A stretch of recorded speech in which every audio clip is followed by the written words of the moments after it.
প্রকৃতির মাঝে হারিয়ে যেতে চাও? থাকতে চাও শান্ত নিরিবিলি গ্রাম্য পরিবেশের মধ্যে? তাহলে তোমাদের অবশ্যই আসতে হবে কলকাতার খুব কাছে একটা offbeat weekend ডেস্টিনেশনে।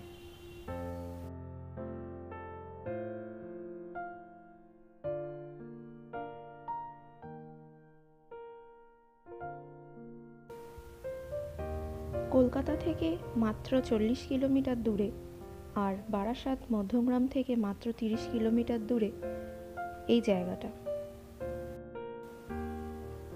Barasat Siliguri NH-34 ধরে বড় জাগুলি মোড় থেকে বাঁদিকে হরিণঘাটা কাঁচরাপাড়া রোডের ওপরে মন্ডৌরি।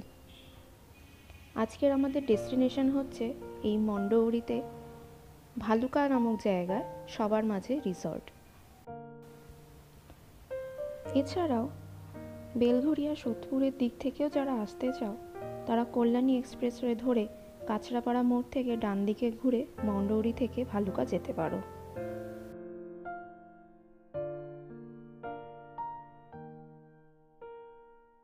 শহুরে জীবনের একঘেয়েমি কাটানোর জন্য এই শান্ত নিরিবিলি গ্রাম্য পরিবেশে দুদিন ভালো মতোই কাটিয়ে দেওয়া যায়। বিভিন্ন রকম ফুলের বাগান, ফলের বাগান ও সবজির ক্ষেতের মাঝখানে শান্ত নিরিবিলিতে এই সবার মাঝে ইকোট্যুরিজম রিসর্টটি।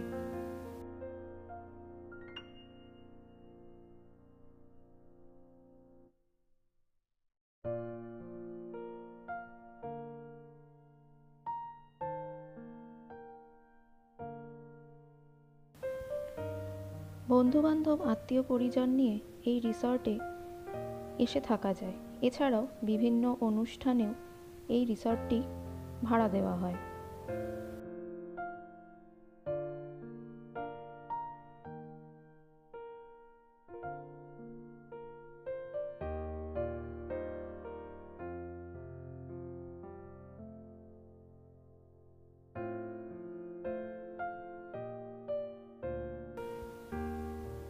এই রিসর্টটিতে আছে 4টি রুম উইথ অ্যাটাচ বাথ, একটি বড় ব্যাঙ্কোয়েট হল, একটি বড় ডাইনিং হল, থাকা খাওয়ার জন্য ঢালাও ব্যবস্থা।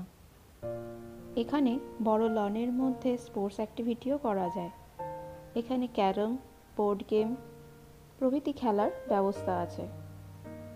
এছাড়াও এখানে বড় ধরনের অনুষ্ঠানও করা যায়। আমরা গেছিলাম জন্মদিনের অনুষ্ঠানে। এসো, এই রিসর্টটি তোমরা সবাই একবার ঘুরে দেখে নাও আমার সাথে।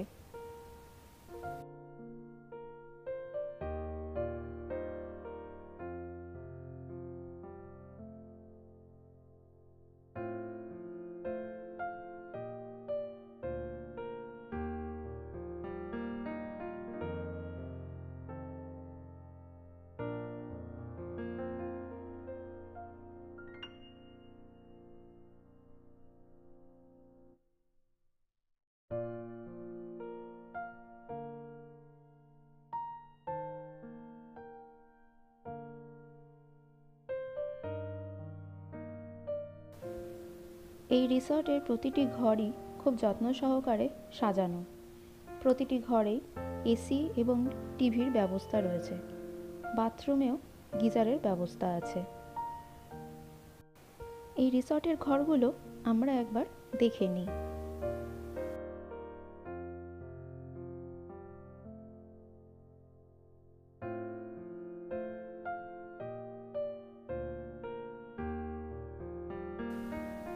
এই রিসর্টে বুকিং করার যে চার্ট রয়েছে সেটা আমি এখানে দিলাম, তোমরা এই ভিডিওটিকে পজ করে ও জুম করে দেখে নিতে পারো।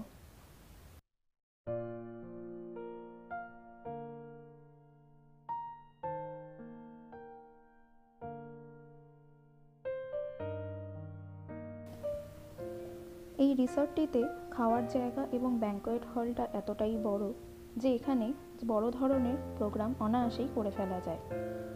আত্মীয় পরিজন নিয়ে কোনো রকম পারিবারিক অনুষ্ঠান এবং পিকনিকেরও ব্যবস্থা করা যায়। এখানে বারবিকিউ করারও ব্যবস্থা রয়েছে।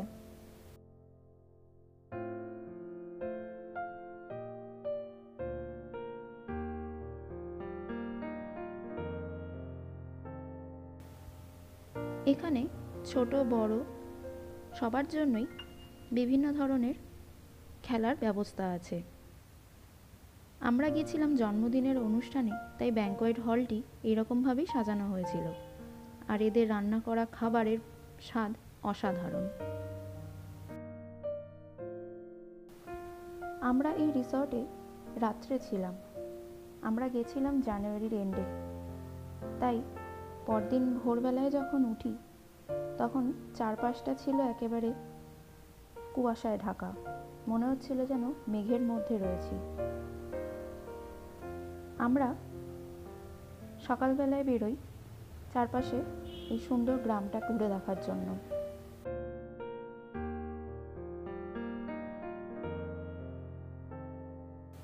এই জায়গাটা এতটাই শান্ত আর নিরিবিলি যে এখান থেকে ফিরে যেতে মনই চায় না।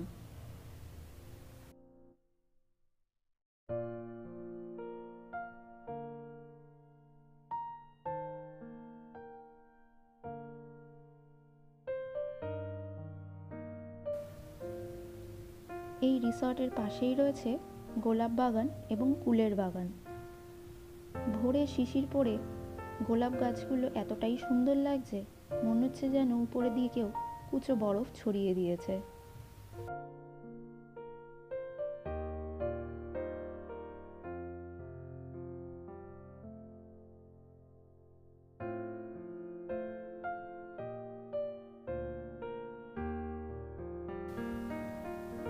এখানে বিভিন্ন রঙের গোলাপ রয়েছে, হলুদ, গোলাপি, লাল, সাদা।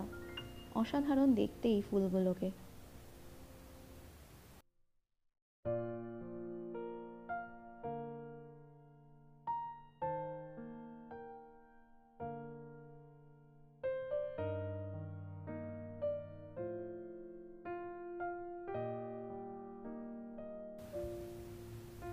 এই গোলাপ বাগান এবং ফুলের বাগানের পরেই রয়েছে আম বাগান, কলা বাগান, আর আছে দিগন্ত বিস্তৃত সবুজ ক্ষেত, সেখানে ফলে রয়েছে সর্ষে, বাঁধাকপি, ফুলকপি।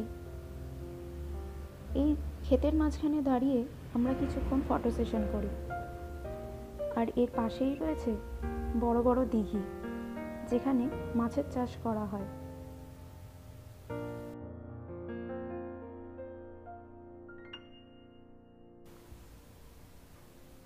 এবারে এই রিসর্টটি সম্পর্কে আরেকটি তথ্য দিই। এই রিসর্টটি আসলে একটি এনজিও। এই এনজিওটি এই গ্রামের সমস্ত গরিব শিশুদের বিনামূল্যে শিক্ষার ব্যবস্থা করেছে।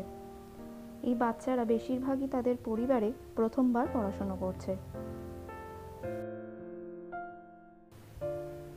এখানে পড়াশোনা করানোর পাশাপাশি বিভিন্ন রকমের হাতের কাজ, আঁকা, গান, নাচ, আবৃত্তি প্রভৃতি শেখানো হয়।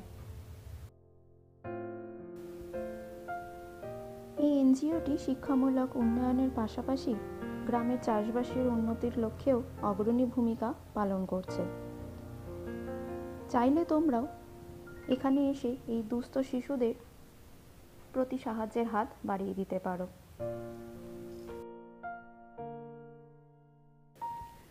আমরা এই এনজিওর ওনার মিস্টার প্রসেনজিৎ বোসের কাছ থেকে এই সংস্থাটি সম্পর্কে কিছু জেনে নেব।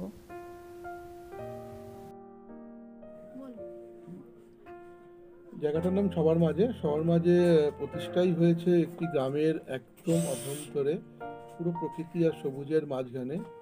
উদ্দেশ্য একটাই, যে রুরাল ডেভেলপমেন্ট, মানে গ্রামের মানুষদেরকে যে জীবনযাত্রা ওরা চলে তাতে আরও কিভাবে ডেভেলপমেন্ট করা যায় তাদের বাচ্চাদের। কারণ ম্যাক্সিমাম বাচ্চারাই হচ্ছে ফার্স্ট জেনারেশন লার্নার। তাদেরকে নিয়ে, তাদের মা বাবাকে নিয়ে কি করে কি ডেভেলপমেন্ট, কি অ্যাওয়ারনেস প্রোগ্রাম করা যায় সেই চিন্তা ভাবনাতে এগোনো হয়েছে। সেখানে দেখা হয়েছে যে যদি ইকো ট্যুরিজম কনসেপ্টে এগোনো হয় তাহলে তো অনেকভাবে সবাই উপকৃত হবে, অ্যাজ ওয়েল অ্যাজ গ্রামের মানুষ, তার সঙ্গে যারা আসবে তারাও। তো উইন উইন সিচুয়েশন নিয়ে গ্রামের মানুষকে সাথে নিয়ে এখানে একটি থাকার জায়গা, তার সাথে নেচারকে সাথে করে ডিফারেন্ট চাষবাস, যেরকম মৎস্য, কিছু মাছের চাষ, কিছু মুরগির চাষ, কিছু ছাগল, নানা রকম পশু পাখিকে নিয়ে, তার সাথে কিছু অ্যাগ্রো ফার্মিং, এসবকে নিয়ে বাসস্থানকে রেখে হোমস্টে কনসেপ্ট নিয়ে এই জায়গাটা তৈরি করা হয়েছে, যেখানে গ্রামের অনেক বাচ্চারা, এই এনজিও, এটিতে এনজিও প্রতিষ্ঠা হয়েছে, এনজিও রেজিস্টার্ড হয়েছে গভর্নমেন্টের, সেখানে থ্রু দিয়ে বাচ্চাদেরকে পড়াশোনা, তাদের কারিকুলার অ্যাক্টিভিটি, যেরকম কেউ ড্রয়িং, কেউ গান, কেউ হ্যান্ডিক্রাফট, তাদেরকে নিজস্ব পারদর্শিতাকে বেস করে তাদেরকে ডেভেলপ করানো, সেরকম ট্রেনিং প্রদান করা হয়। তার সঙ্গে মানুষ সমাজে যারা এই ব্যাপারে প্রতিষ্ঠিত তাদেরকে সাথে নিয়ে এসে ওদের সঙ্গে যোগসূত্র করিয়ে যাতে এদেরকে আরও ভালোভাবে ডেভেলপমেন্ট করা যায় সেই দিশা দেখাবার জন্য প্রচেষ্টা করা হচ্ছে। তো এইভাবে আমরা ছোট ছোট পদক্ষেপে এগোচ্ছি। যদি কেউ চায় তারা সাথে আসতে পারে আমাদের সাথে। সবার মাঝে আমাদের প্রতিষ্ঠানটির নাম, গভর্নমেন্ট রেজিস্টার্ড এনজিও। এটি একটি ওয়েস্ট বেঙ্গলের বুকে কাঁচরাপাড়া স্টেশনের সংলগ্ন, নর্থ 24 পরগনাসের মধ্যে। কাঁচরাপাড়া স্টেশন থেকে 8 কিলোমিটার দূরত্বে। সেখান থেকে অটো পাওয়া যায়, টোটো পাওয়া যায়, সেখান থেকে ডাইরেক্ট এখানে আসা যায়। আবার অন্যদিক জাগুলি আছে, সেখান থেকেও এখানে ইজিলি আসা যায়। জাগুলি থেকে এটি 5 কিলোমিটার দূরত্বে, এইমসের কাছে। তো এইরকম একটি জায়গা, একদম নেচার, যেখানে চতুর্দিকে সবুজ আর চতুর্দিকে শান্ত পরিবেশ, তার মধ্যে আমরা তৈরি করে উঠেছি এই জায়গাটি।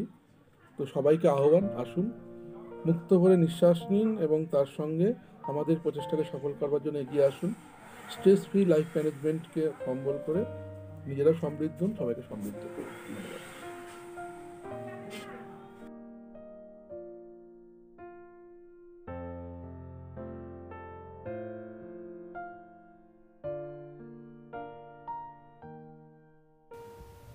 তাহলে বন্ধুরা, এই সবার মাঝে রিসর্টে তোমরা আসো আর প্রকৃতিকে প্রাণ ভরে উপভোগ করো। আর তোমরা আমার এই ব্লগটার সঙ্গে থাকো, কারণ এরপরে আমি আরও নতুন ডেস্টিনেশন নিয়ে তোমাদের কাছে আসব। তাই যারা আমার এই চ্যানেলটাকে সাবস্ক্রাইব করোনি এখনও, তারা সাবস্ক্রাইব করো আর বেল বাটনটাকে অল করে রেখো, যাতে আরও নতুন নতুন ভিডিও এলে তার নোটিফিকেশানটা পেয়ে যাও। আর ভিডিওটা যদি ভালো লেগে থাকে তাহলে অবশ্যই লাইক আর শেয়ার করো। তাহলে এখন টাটা, দেখা হচ্ছে পরের ভিডিওয়।